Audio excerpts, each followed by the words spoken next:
Hola, bienvenidos a esta presentación sobre implantes cortos. Mi nombre es Bill Sheffer y otro título para esto podría ser ¿el tamaño realmente importa? Quiero dejar claro desde el principio que no tengo ningún interés económico en ningún sistema de implantes, otro que colocar implantes. No recibo ninguna compensación como consultor ni como ponente.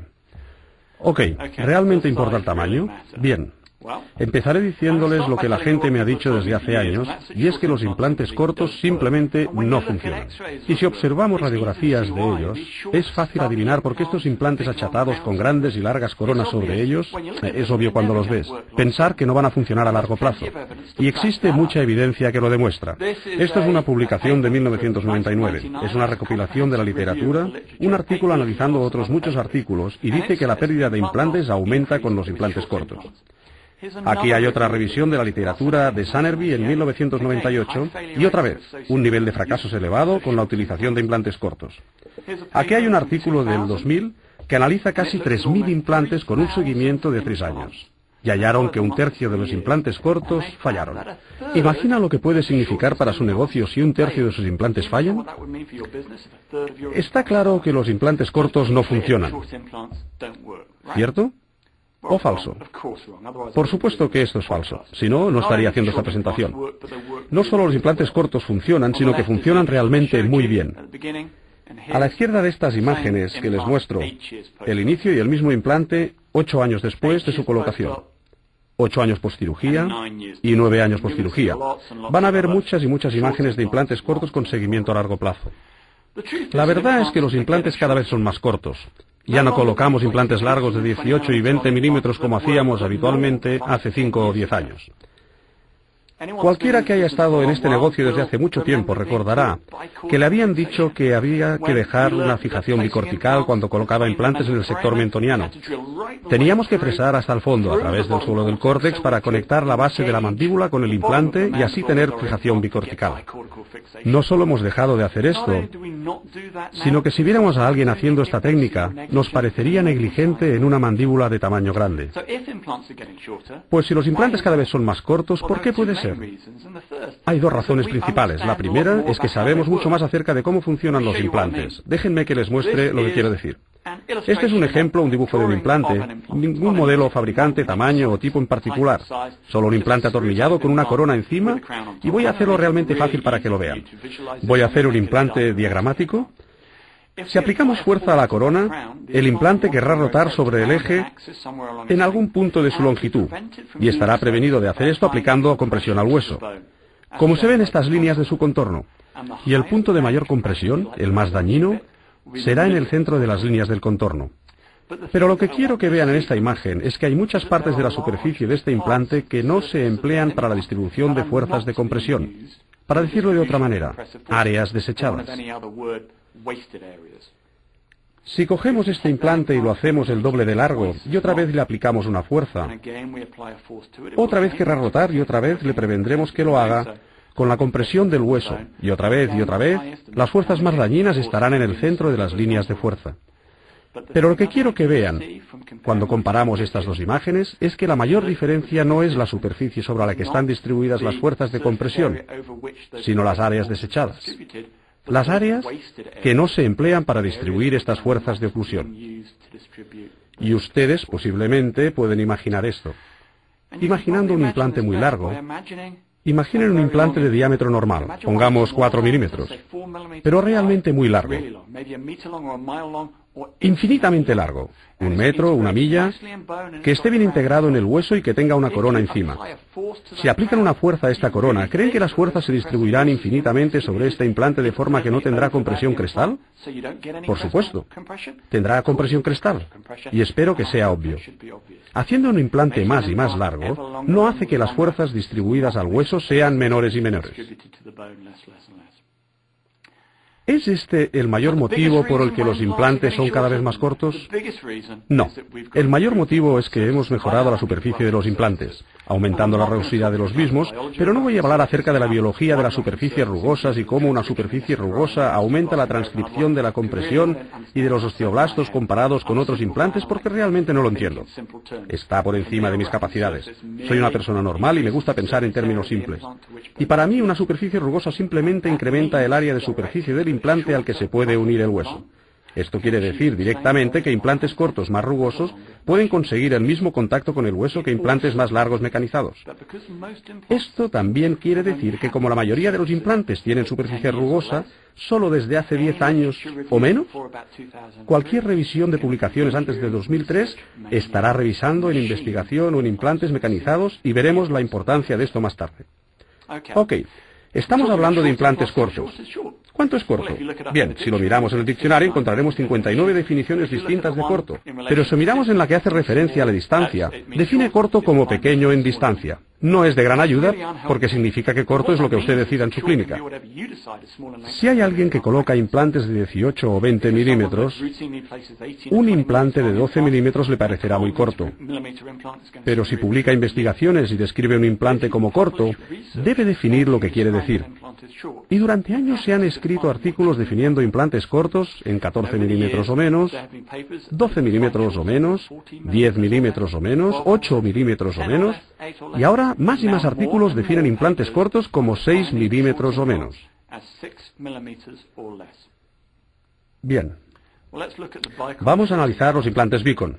Vicon en este momento tiene 3 implantes cortos. 2 de ellos son de 6 milímetros de largo y uno de ellos de 6 milímetros de ancho y menos de 6 milímetros de largo. Es más ancho que largo. Y es bastante peculiar para empezar. Además es casi esférico en su forma. ¿Cómo demonios puede funcionar? Porque parece la forma más loca de hacer un implante. Y lo que quiero decir con esto, aquí hay otra vez la imagen de un implante estándar. Hagamos la diagramática. Apliquemos una fuerza sobre él y querrá rotar. Y será prevenido de rotar porque es largo, delgado y puede aplicar compresión. Si tenemos un implante redondo y aplicamos fuerza sobre él, va a girar. Si tenemos un implante redondo y pequeño, ciertamente que va a girar, ¿cierto? Bien. Un implante Vicon no solo es esférico, tiene aletas. Y si aplicamos fuerza sobre el mismo, querrá girar, pero será prevenido en su rotación por la compresión de la parte superior izquierda, por la flecha verde, y por la de la inferior derecha. Pero debido a que es redondo en su forma general, no aplicará compresión sobre el hueso solo en estas dos partes, sino en toda su longitud. No solamente esto, sino que debido a que estas aletas son tridimensionales, todo el área de la superficie del implante será capaz de distribuir estas fuerzas de compresión. Algo que es útil cuando hablamos de implantes cortos, que por definición no tendrán tanta área de superficie como los implantes más largos. Ahora quiero dejar claro que sucede exactamente lo mismo con los implantes atornillados, pero solo hasta el punto que depende de la profundidad de las espiras y de la longitud del implante. Cuanto más profundas sean las espiras, más se parecerán a las aletas y más podrán distribuir las fuerzas. Cuanto más corto sea el implante, menos área desinhibida tendrá y más parte del implante podrá distribuir sus fuerzas. Y empresas de implantes han reconocido esto y hay 5 diferentes marcas de implantes. Todas están haciendo las espiras más y más profundas. Y cada vez se parecen más a las aletas de Vicon.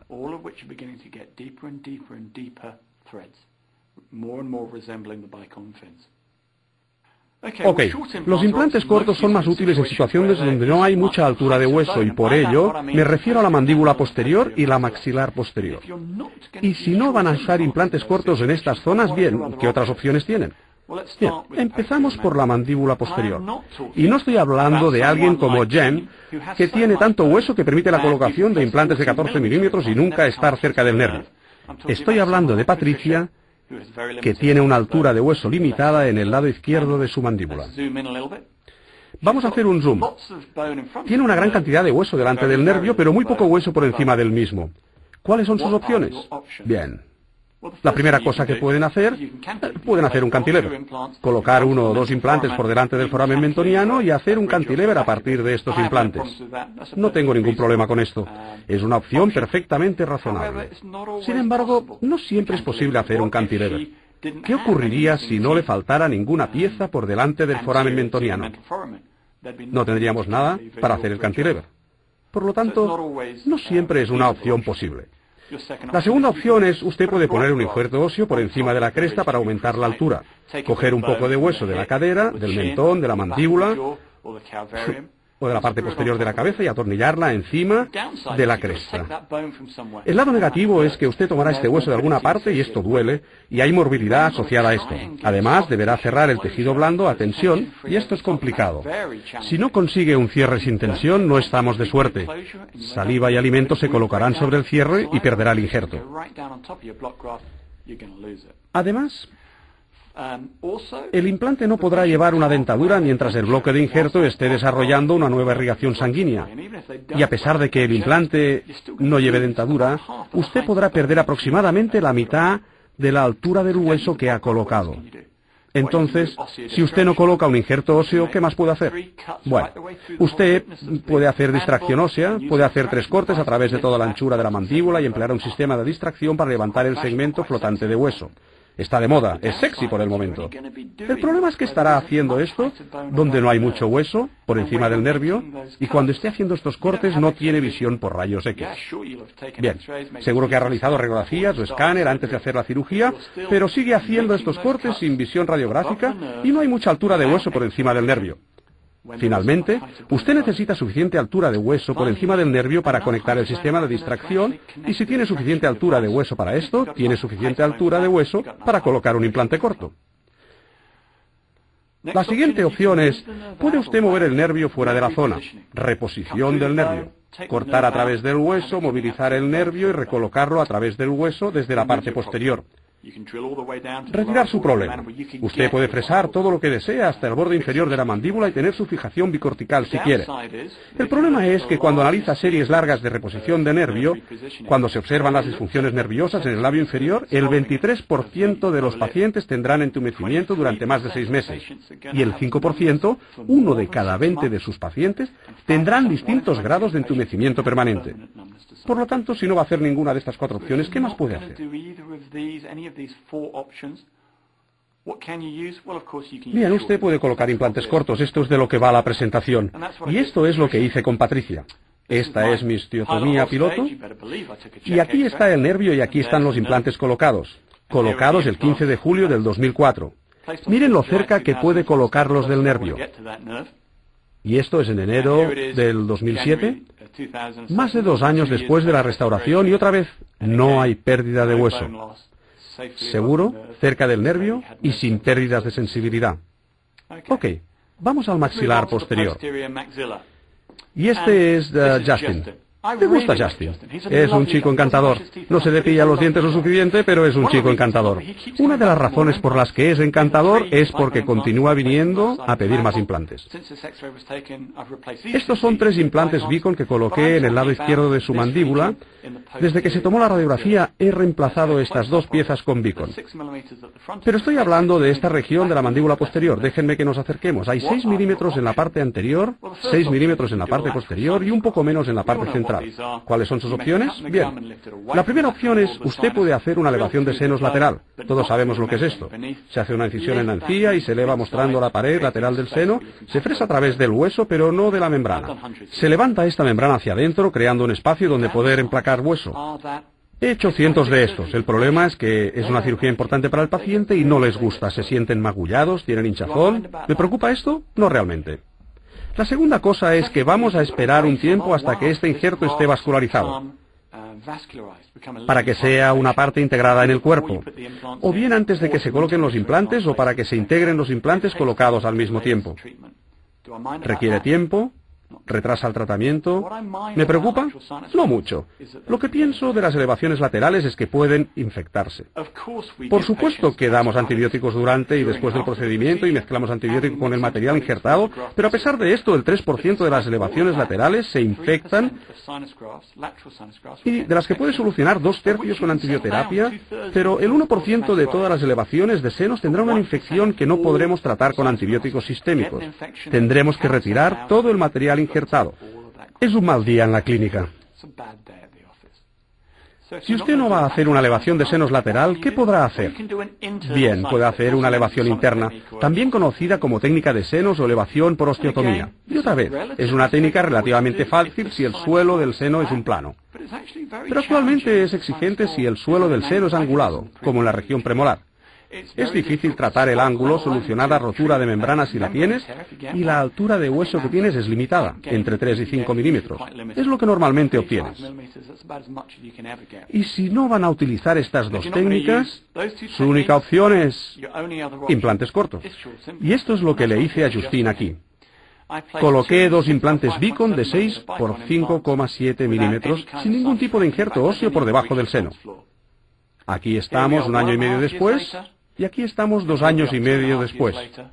Coronas unitarias, sin ferulizar, en el maxilar posterior, donde sabemos que la calidad de hueso es pobre. Y una extensión distal donde sabemos que las fuerzas son mayores, sin ninguna pérdida ósea.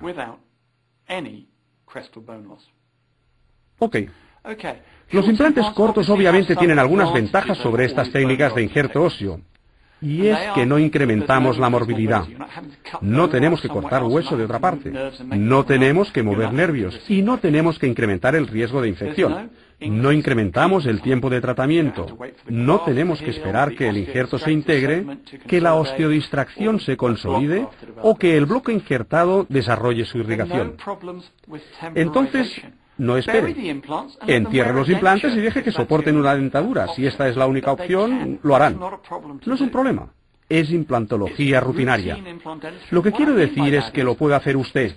Usted no envía al paciente al temido cirujano oral para hacer el temido injerto óseo.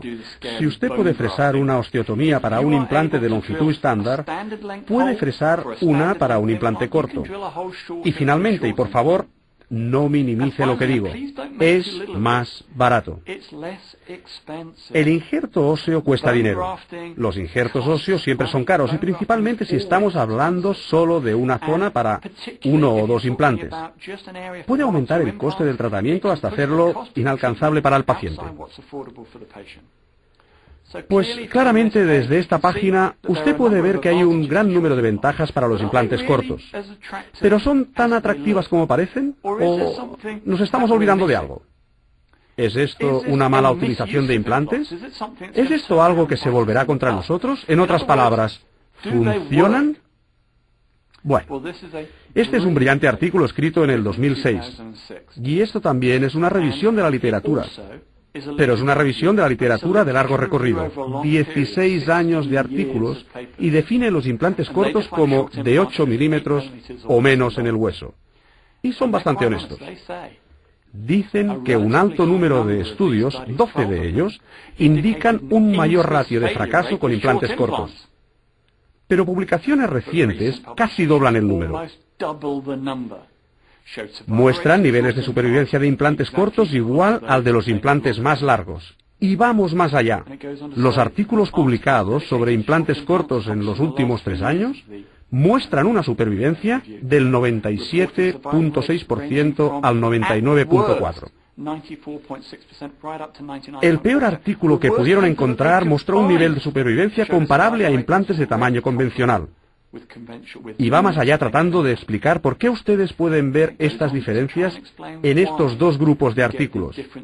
Y dice que pueden explicarse por las diferencias en las propiedades de la superficie de los implantes. De los 12 estudios que muestran un mayor fallo en los implantes cortos, 11 de ellos emplean implantes con superficie mecanizada, y el resto emplean mecanizados y algo de hidroxiapatita. Aquí hay una tabla de supervivencia a 7 años del 2004, en la que los implantes cortos no fallaron más que los implantes largos. Pero este es mi artículo favorito. 2008, un artículo reciente. Analiza a 300 pacientes y casi 500 implantes cortos. Y solo analiza el nivel de supervivencia. 99,2% de supervivencia para implantes cortos. Y les puedo enseñar más y más artículos mostrando que los implantes cortos funcionan. Pero ustedes querrán verlos. Vamos a verlos. El implante de medio colocado en 1997.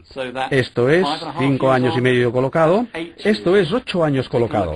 Ahora vamos a darle un vistazo a este implante. Esto es la base del implante, esto es la parte superior del implante, esto es la parte superior de la corona.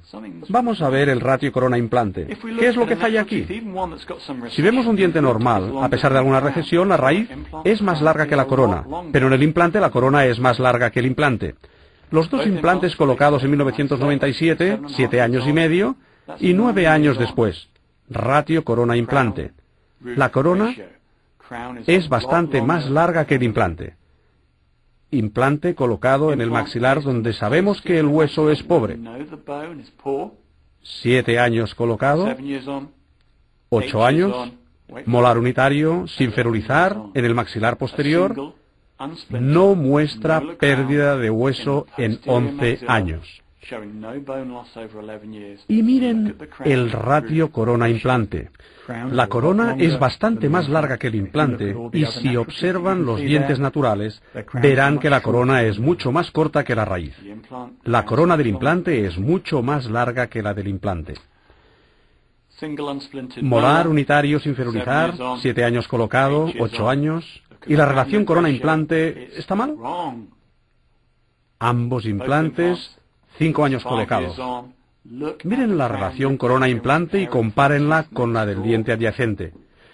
Miren en qué poco hueso se colocó este implante. 3 años y 4 años colocado, sin mostrar pérdida ósea. Miren el ratio corona-implante de este molar unitario con una extensión distal donde sabemos que las fuerzas son mayores y que el hueso del maxilar posterior es peor. Aún se ven fenomenales con un ratio corona-implante como este. Pero este es mi favorito. Me encanta. ¡Qué confusión! Miren la colocación de este implante. Ha sido colocado en un ángulo disparatado, por lo que se ha corregido el eje mediante un cantilever mesial en un molar unitario sin ferulizar en una situación de extensión distal. Esto no puede funcionar. Todo lo que sabemos en implantología convencional nos dice que está encaminado a fracaso. Y aquí está 7 años, 8 años, ambas radiografías son después de 10 años y finalmente esta, 11 años después. Molar unitario sin ferulizar en extensión distal con una carga disparatadamente fuera del eje con un cantilever mesial sin pérdida ósea. No sé ni siquiera dónde medir la relación corona-implante. ¿La mido aquí? No lo sé, pero no importa. Ok. Estos ratios corona-implante son disparatados. ¿Cómo pueden funcionar? Porque si miramos las enseñanzas de la implantología convencional, siempre nos han dicho que necesitamos un ratio de 1 o de 1,5 para un puente. Y realmente no deberíamos emplear nada con un ratio inferior a 1:1. Esto es un diente natural. Tiene un ratio corona-raíz de 1:2 o 1,5:1. Si perdemos algo de hueso y tenemos un ratio de 1:1, este es el máximo ratio aceptado para soportar un puente. Si perdemos algo más de hueso y colocamos una corona de 1,5 o 1, no creo que nadie quisiera colocar un puente como solución a largo plazo de un paciente. Por definición, un implante corto tendrá una relación corona-implante desfavorable. Pero, ¿se pueden aplicar las relaciones corona-raíz de los dientes naturales a los implantes? Este es uno de mis artículos favoritos porque realmente te hace pensar. Este es un estudio retrospectivo a 10 años realizado en el 2007. Por lo tanto, es un artículo reciente. Analiza casi 200 implantes Straumann y lo sigue durante 10 años. Y mira específicamente a la relación corona-implante y su impacto sobre el nivel de hueso crestal. Y divide los implantes en 3 grupos. Un ratio corona-implante menor de 1, un ratio de 1 a 1,99 y un ratio de 2 o más. Y más del 25% de los implantes están en este grupo. Y miren esto. Las restauraciones con implantes con un ratio corona-implante elevado muestran menos pérdida de hueso crestal que las restauraciones con ratios de corona-implante bajos. Cuanto más disparatado es el ratio corona-implante, mejor está el hueso crestal. Y además, dice que las restauraciones con implantes con ratios corona-implante altos no muestran menor supervivencia o tasas de éxito comparado con implantes con relación corona-implante bajas. Y como resultado, se pueden emplear relaciones corona-implante de 2 a 3 con éxito en el sector posterior. A peor ratio corona-implante, mejor hueso crestal. Esto va en contra de todo lo que nos han dicho en odontología. Bien, si estos ratios corona-implante que funcionan en dientes naturales no funcionan en implantes, ¿por qué no funcionan? Hay 3 razones para ello. La primera es raíces, coronas versus implantes cilíndricos. Algunos emplean implantes cónicos. Hablaremos de ello. Un diente natural tiene la raíz cónica. Es cónica particularmente cerca del ápex. Si ha perdido hueso hasta la mitad de la raíz, ha perdido más de la mitad del soporte óseo, porque está ahora cerca de la zona cónica, donde hay una superficie menor. Este implante es la mitad de largo que este otro, pero tiene la mitad de soporte óseo, no menos de la mitad de hueso. Sutil, pero importante.